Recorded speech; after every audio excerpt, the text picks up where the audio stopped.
안녕하세요. 골드만삭스입니다. 오늘은 조선의 9대왕 성종, 이름은 이혈입니다에 대해서 알아보겠습니다. 성종은 조선의 9대왕이고 성종 전에 8대왕이 이제 예종이고 예종 전에 이제 7대왕이 이제 그 세조, 수양대군 세조가 되겠습니다. 그다음에 이제 그 10대왕 성종 다음에가 이제 연산군이 되겠죠. 연산군이 이제 성종의 아들이니까 성종은 1457년부터 1495년까지 1500년이 바로 되기 직전에 죽은 사람이죠. 38살에 이른 나이에 병으로 죽게 되겠습니다. 제위는 1469년부터 1495년까지 12살에 즉위를 해서 거의 뭐 한 6년, 통치는 오래 하네요. 그래서 26년 동안 통치를 하게 되어 있습니다. 법을 이제 많이 이제 개정을 했죠. 제도와 법과 제도를 개정했어요. 이 사람도 이제 그 38살에 죽으니까 이제 일찍 요절을 했죠. 아무튼 그 세조 수양대군의 장남인 의경세자, 수양대군의 장남이 의경세자인데 이 사람의 일찍 병으로 죽고 나서 그 아들입니다. 그러니까 이제 세조 수양대군의 입장에서 보면은 손자가 되겠죠. 예종은 또한 자기 선대 8대 왕인 예종은 이 성종의 작은 아버지가 되겠습니다. 그다음에 이제 성종의 아들이 10대인 연산군이 되겠습니다. 이 세조 수양대군의 자식들이 대부분 다 단명을 하게 됐습니다. 세조의 장남인 의경세자, 그다음에 이제 차남인 예종, 그다음에 이제 장손인 성종, 그다음에 이제 그 장장손인 연산군 모두 일찍 단명을 하게 되겠습니다. 수양대군이 자기 조카인 단종, 문종의 아들이죠. 그러니까 문종은 형이죠. 그러니까 이제 조카죠. 그러니까 형의 아들인 단종을 어린 단종을 사약을 먹여서 일찍 죽였기 때문에 그 단종의 영혼의 저주 때문이 아닌가 이렇게 이제 생각되기도 하는 면도 있기는 합니다. 성종은 이제 이 당시에 이제 통치를 하면서 그 당시에 이제 그 기득권 권신들, 높은 대신들, 임사홍이라든가 유자광이라든가 유명한 그 간신들이죠. 그러니까 이제 그 임사홍, 유자광 이런 간신들 대신들을 축출을 하고 세조 태종 때 이방원이 때 아니면 세조 수양군 때 이때가 이제 태종이 진짜 조선시대 중에 가장 그 강력한 군주였고 그다음에 이제 세조 수양대군도 아주 강력한 군주였죠. 이 강력한 군주들 밑에서 숙청당한 살인파들, 김종직이라든가 이런 살인파들, 이 사람들이 이제 배운 건 많고 공부는 많이 한 사람들이 말로만 이제 잔소리만 많이 한다 이래서 이제 그 독재 이 강한 군주들이 이제 배치를 했는데 성종은 오히려 이런 그 살인파들을 김종직을 중용을 해서 성리학 유학에 기초를 한 왕도 정치를 실현을 하는 거죠. 그러면서 이제 간신들, 그 기득권의 이제 그 높은 대신들인 임성이랑 유자광은 이제 척결을 하는 거죠. 그다음에 이제 법도 만들고, 그다음에 이제 경국대전이라는 그런 것도 만들고, 그다음에 이제 문화의 한건기를 이루고, 또한 그 군사력에도 힘을 써서 압록강이나 두만강 쪽 아니면 그 한경도, 한길도 쪽에 있는 여진족을 몰아내는 등 군사적인 업적도 이루고 나라의 통치를 잘 한 걸로 되어 있습니다. 또한 그 당시에 이제 세조 수양대군이 이제 그 조카인 단종을 몰아내고 왕이 될 때 그 수양대군을 적극적으로 도왔던 그 공신들 한 명의 유명한 한 명의 그다음에 이제 뭐 신숙주 이런 그 세력들이 워낙 그 할아버지 때부터 강한 정치적인 세력을 뻗치고 이제 그 정부에 갖고 있었기 때문에 이 사람들이 왕권이 강화하는데 견제 세력이 되기 때문에 이 권신들은 이제 공신들 한 명의 순숙주 이 사람들을 이 흥부 세력들을 좀 견제를 하려고 이 사람들을 좀 다운시키려고 했는데도 잘 되지가 않았습니다. 하면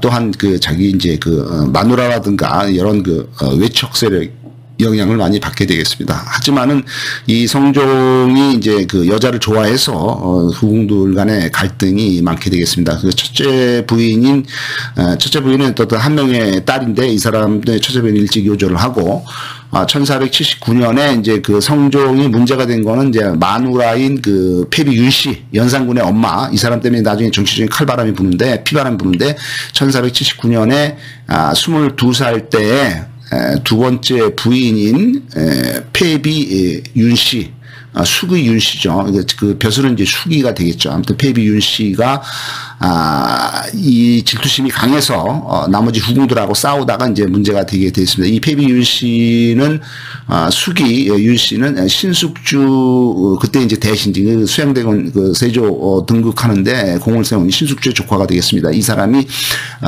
다른 후궁들이 정소영이라든가 엄숙이라든가 이런 사람 후궁들과 싸우다가 그 당시 이제 그 성종의 엄마 인수대비가 분노를 하죠. 그 이제 후궁이라고 좀 그 내명부를 잘 다스리지 않고 여자들끼리 싸운다. 이거 못됐다. 해서 그냥 그 여자들끼리 잘 그 후궁이나 왕비는 그 내명부를 좀 편안하게 해줘야 되는데 서로 질투하고 뭐 미워하고 왕이 어디 갔느니 왕이 누구를 좋아하느니 나는 나한테는 오지 않느니 뭐 이렇게 해서 서로 싸우는 게 인수대비가 이제 꼴보기 싫어가지고 이제 왕이 엄마가 꼴보기 싫어서 분노를 사서 결국에는 이제 사약을 먹고 이 패비윤 씨가 죽게 됩니다. 이 패비윤 씨가 죽으면서 그 다음에 이제 연산군이 왕이 되면서 자기 엄마의 원수를 갚는다고 그 난리를 치면서 폭군이 되는 거죠. 그래서 이 패비윤 씨의 아들인 연산군이 후에 분노를 하게 되겠습니다.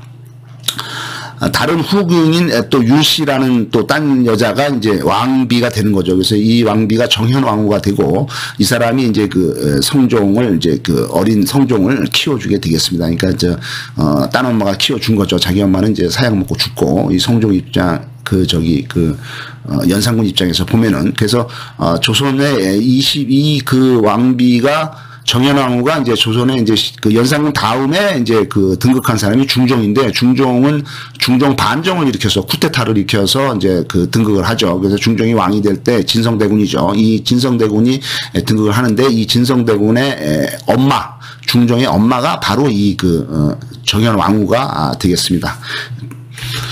그래서 성종은 이제 나중에는 이제 병이 들어가지고 수반, 밥을 물에 말아서 잘 먹게 되면서 수반을 자주 하게 되고 설사를 자주 하면서 밥을 이제 물을 많이 먹는 게, 물 말아먹는 게 좋지 않다고 합니다. 수반이죠, 수반. 그래서 이제 폐결핵이라든가 천식이라든가 이제 가슴 쪽이 안 좋고, 그 다음에 폐병, 아무튼 이제 그 폐에 병이 든 거죠. 그 다음에 이제 그걸로 인해서 등창, 종기, 그러니까 몸에 막 뭐 좀 뾰루지가 나고 종기가 나고 이제 고름이 돋고 하면서 일찍 죽게 되겠습니다. 성종에게는 부인이 11명이 있었고 아들이 19명, 딸이 11명 이렇게 해서 상당히 많은 그 가족들을 가지게 되어 있습니다. 그 다음에 인수대비가 이제 성종의 엄마인데 성종은 조선의 또 다른 태평시대의 성군으로 기억이 됩니다. 하지만 그는 할머니인 정의왕후 정의왕후가 이제 세조의 왕비죠. 이게 이제 정의왕후가 또 이제 판을 쳤고 그러니까 이제 말씀이 많으셨죠. 이제 간섭도 많이 하고 그다음에 이제 엄마가 또 인수대비인데 인수대비는 이제 세조의 장남인 의경세자의 마누라가 되겠습니다. 그래서 엄마는 인수대비죠. 할머니는 정의왕후인데 이 사람들이 기가 세가지고 여자들이 성종이 이 사람들 눈치를 많이 보게 되겠습니다. 그래서 본인이 아내 이런 그 어떤 그 엄마나 할머니의 그 잔소리라도 속에서 살다 보니까 여자에 대한 어떤 그 트라우마라든가 컴플렉스가 있어서 어떤 여자를 좀 자기도 강력하게 좀 해보고 싶어서 엄마하고 할머니한테 어쩔 수 없으니까 해서 그 마누라들한테 그러니까 뭐 왕비라든가 후궁들한테 냉혹하게 대했을 것이라고 추측이 되겠습니다. 그다음에 이제 이 시어머니와 며느리 간의 싸움에서 결국에는 며느리가 지고 그 패비윤 씨는 이제 사약 먹고 죽고 엄마인 그 인수대비가 승리한 걸로 된 걸 썼습니다. 그렇지만 모든 것을 다 가진 임금인 성종은 특히나 여자들한테는 냉정하게 대했습니다. 여자들은 좋아했지만은 뭐 여자들한테는 냉정하게 대한 걸로 돼 있습니다. 그때 세조 때 세조 수양대군의 공신 한 명이든 공신들의 입김도 강했습니다. 결국 성종은 아내인 윤 씨를 폐비시키고 사약까지 내게 돼 이 사건은 결국 아들인 연산대군 때 이르러서 피부람을 일으키게 되겠습니다. 성종은 37살의 젊은 나이로 죽게 되겠습니다.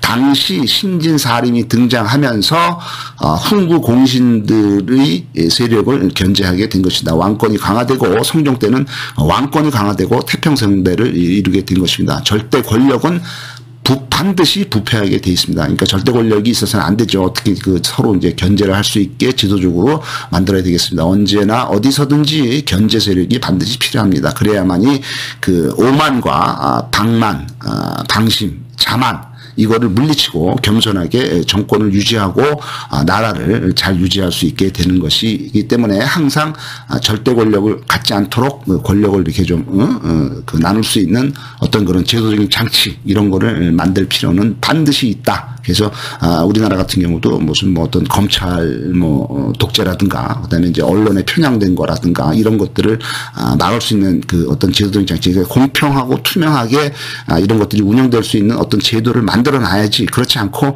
어떤 권력 하나가 상당히 강한 그 권력을 행사하게 되면은 반드시 이 사람들은 오만해지고 자기한테 뭐라 하는 사람도 견제를 안 하니까 그럼으로 인해서 점점 더 이 권력이 더 강화되고 오만해지고 남들을 우습게 알고 지 멋대로 하고 그러다 보면 점점 부패해지고 썩게 마련입니다. 좋은 사람이 한다 하더라도 결국에는 나중에 하면 이제 그게 부패하게 되기 그렇지 않도록 이거를 이제 그 견제를 할 수 있고 너무 하면은 역쪽에서 누를 수 있는 어떤 그런 제도적인 장치를 만들어야 돼요. 우리나라도 검찰 개혁을 이뤄서 검찰 권력을 좀 빼서 해야 되고 사법부도 좀 빼야 됩니다. 그래서 사법부 같은 경우도 지금 판사들이 재판을 편향적으로 잘못하는 경우도 많습니다. 그렇기 때문에 그런 걸 막기 위해서 오히려 서양과 같이 어떤 배심원 제도를 만들어서 일반인들이 참여해서 재판 과정에 어떤 권한을 행사를 하든지 아니면은 이제 그 높은 수장들은 피선거권을 못 가지게 함으로 인해서 자기 직무에 충실하고 하게 하고 어떤 자기 개인의 사역이라든가 어떤 그 정치적 중립성 이런 걸 지키기 위해서라도 이제 사정기관인 검찰총장이라든가 아니면 그 감사원이라든가 이런 사정기관에 있다가 퇴사를 하게 되면은 5년 내에는 피선거권을 가질 수가 없다. 이런 규정을 정해서 그 사람들이 직무에 보다 더 충실하고 투명하고 공정하게 할 수 있는 이런 제도를 만들든지 서양과 같이 배심원 제도를 만들든지 그다음에 이제 검찰 권력도 너무 강화되기 때문에 검찰 권력도 좀 쪼개서 이 사람들이 지 멋대로 자기 하고 싶은 대로 지 마음대로 어떤 사람 죄 없는 사람은 죄 없는 사람한테 죄를 덮어서 죄를 하든지 아니면 죄가 있는 사람도 자기 편이면 그냥 무야무야 그냥 대충 넘어가고 다 묻어버리고 이렇게 해서 가면은 사회가 불공평해지고 불공평한 사회는 반드시 문제가 있어가지고 그 사회는 망합니다. 불공평한 사회를 불공평하지 않게 만들어야지만 그렇지 않은 이런 시스템이 오래되면은 결국 그 사회는 여러 가지 이제 썩어가지고 망하게 되고 어떤 있는 놈들은 더 많이 이제 가지고 없는 사람들은 완전히 절절매고 이러다 보면은 이제 사회적인 어떤 그런 갈등이 생기고 이런 거에서 사회가 망하기 때문에 반드시 공평한 사회 그다음에 공정한 기회 이런 걸 만들기 위해서도 검찰 권력도 지금 너무 과한 것 같으니까 나눠서 쪼개서 경찰을 주든지 아니면 그거를 또 어떤 시민들이 감시할 수 있게 하든지 아니면 검찰이나 이런 사법부의 수장은 투표를 통해서 국민들이 투표를 해서 뽑는다든지 어떤 제도를 만들어서 이 권력을 항상 견제를 할 수 있고 누를 수 있게 해줘야지 얘네들이 권력을 다 갖고 지 멋대로 하게 하면은 결국에는 아무리 유능하고 좋은 사람이 한다 하더라도 그게 이제 결국에는 세월이 지나면서 오만해지고 썩게 마련이기 때문에 그런 제도를 반드시 만들어야 된다. 이런 것이 꼭 필요하고 언론 같은 경우도 지금 언론이 너무 강력하고 지들끼리 또 모여서 이제 불공평한 언론을 조장한다든가 그런 유도한다든가 그러면서 자기 사익에 자기 개인적인 이익에 유리하게 이렇게 하면은 그건 안 되기 때문에 그거를 공익이라든가 공평이라든가 투명이라든가 이런 관점에서 문제가 없도록 하기 위해서 그런 언론 같은 경우도 필요하다면은 어떤 언론의 지금 개인들이 갖고 있는 언론 기관들을 거기에다가 어떤 객관성이 보장되는 바깥 사회의 어떤 사회이사 제도를 해서 견제를 할 수 있게 한다든지 아니면 또 언론 견제 기관을 또 만든다든지 이런 식으로 해서 보다 더 공평하고 좋은 사회를 만들기 위해서 노력을 하지 않으면은 안 된다. 안 그러면은 사회가 절대 권력이 있으면은 반드시 부패한다. 이거를 우리가 항상 명심하고 있어야 될 거로 생각됩니다. 감사합니다.